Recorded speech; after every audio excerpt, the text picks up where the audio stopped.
ಎಲ್ರಿಗೂ ನಮಸ್ಕಾರ ಪ್ರಿಯ ವೀಕ್ಷಕರೇ. ಯಾರಿಗೆ ವೈದ್ಯಕೀಯ ಕ್ಷೇತ್ರದಲ್ಲಿ ಆಗದೇ ಇರುವಂತಹ ಮಕ್ಕಳು, ಅಂದರೆ ವೈದ್ಯಕೀಯ ಕ್ಷೇತ್ರದಲ್ಲಿ ನಾವು ಎಷ್ಟೋ ಬಾರಿ IVF ಆಗಿರ್ಬೋದು, ಈ ಥರ ಎಲ್ಲ ನಾವು ಪರೀಕ್ಷೆಗಳಿಗೆ ಒಳಪಟ್ಟು ನಮ್ಮ ಗರ್ಭಕೋಶವು ನಾರ್ಮಲ್ ಆಗಿದೆ, ಜೊತೆಗೆ ವೀರ್ಯಾಣು ಅಥವಾ ಸ್ಪರ್ಮ್ಸ್ ಅಂತ ನಾವೇನು ಹೇಳ್ತೀವಿ, ಓವ್ಯುಲೇಷನ್ಸು ಎಲ್ಲನೂ ನಾರ್ಮಲ್ ಇದೆ ಅಂತ ಹೇಳಿದ ಸಂದರ್ಭದಲ್ಲೂ ನಮಗೆ ಸಂತಾನ ಆಗ್ತಾ ಇಲ್ಲ ಅಂತ ಹೇಳಿದಂತಹ ಸಂದರ್ಭದಲ್ಲಿ ಷಷ್ಠಿ ಆಗಿರ್ಬೋದು ಅಥವಾ ಪಂಚಮಿ ತಿಥಿಗಳು ಅಂತ ನಾವೇನು ಹೇಳ್ತೀವಿ, ಅಂತಹ ತಿಥಿಯಲ್ಲಿ ನಾಗದೇವರನ್ನು ಆರಾಧನೆ ಮಾಡ್ತಾ ಬಂದರೆ ಅಥವಾ ಹುತ್ತ ಪ್ರದಕ್ಷಿಣೆಯನ್ನು ಮಾಡಿಕೊಂಡು ಶ್ರದ್ಧಾಭಕ್ತಿಯಿಂದ ಸತತವಾಗಿ ಅಥವಾ ಪಂಚಮಿ ತಪ್ಪಿದರೆ ಷಷ್ಠಿ ತಿಥಿಗಳಲ್ಲಿ ಮೊದಲ ದಿನದಲ್ಲಿ ಆರಂಭಿಸಿ 101 ದಿನಗಳ ಸತತವಾಗಿ ನೀವು ಮಾಡಬೇಕು. ಮೈಲಿಗೆ ಆಯಿತು ಅಂದರೆ ಆ 5 ದಿನಗಳನ್ನು ಬಿಟ್ಟು ಆನಂತರದಲ್ಲಿ ಸತತವಾಗಿ ಮಾಡೋದ್ರಿಂದ ವೈದ್ಯಕೀಯ ಕ್ಷೇತ್ರದಲ್ಲಿ ಆಗದೆ ಇರುವಂತಹ ಎಷ್ಟೋ ಸಮಸ್ಯೆಗಳಿಗೆ, ಸಂತಾನದ ಸಮಸ್ಯೆಗಳಿಗೆ ನಾಗದೇವರೇ ನಿಮಗೆ ಪರಿಹಾರದ ರೂಪದಲ್ಲಿ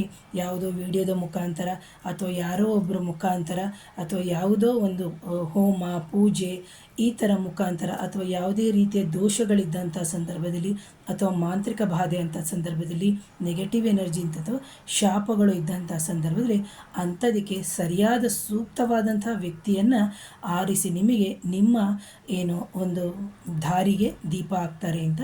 ಆದರೆ ಇದನ್ನು ಶ್ರದ್ಧಾಭಕ್ತಿಯಿಂದ ಮಾಡಿ ಅಂತ ಹೇಳ್ತೀನಿ ಪ್ರಿಯ ವೀಕ್ಷಕರೇ. ಆದರೆ ಇದನ್ನು ಮಾಡೋಕ್ಕಿಂತ ಮುಂಚೆ ಶುಚಿರ್ಭೂತರಾಗಿರಬೇಕು. ಜೊತೆಗೆ ತುಪ್ಪದ ದೀಪವನ್ನು 101 ದಿನಗಳ ಕಾಲ ನೀವು ಇಡಲೇಬೇಕಾಗುತ್ತೆ ಪ್ರಿಯ ವೀಕ್ಷಕರೇ.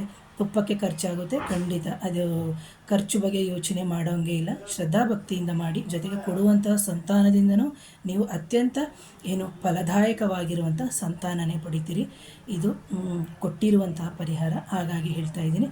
ಯಾರಾದರೂ ನನ್ನ ಚಾನಲ್ನ ಮೊದಲನೇ ಬಾರಿಗೆ ನೋಡ್ತಾ ಇದ್ದರೆ ದಯವಿಟ್ಟು ಚಾನಲ್ನ ಸಬ್ಸ್ಕ್ರೈಬ್ ಮಾಡಿ, ಲೈಕ್ ಮಾಡಿ, ಶೇರ್ ಮಾಡಿ, ಕಮೆಂಟ್ ಮಾಡಿ. Thank you.